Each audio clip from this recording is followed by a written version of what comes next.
વાલિયાની પવિત્ર અને પાવન ધરતી પર જ્યારે ગોહિલ ફાઉન્ડેશન દ્વારા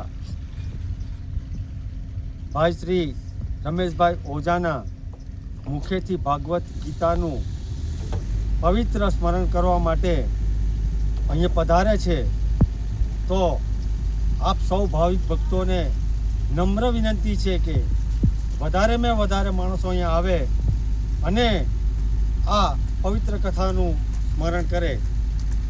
બીજું, કથા પછી અહીંયા પ્રસાદી પણ રાખી છે.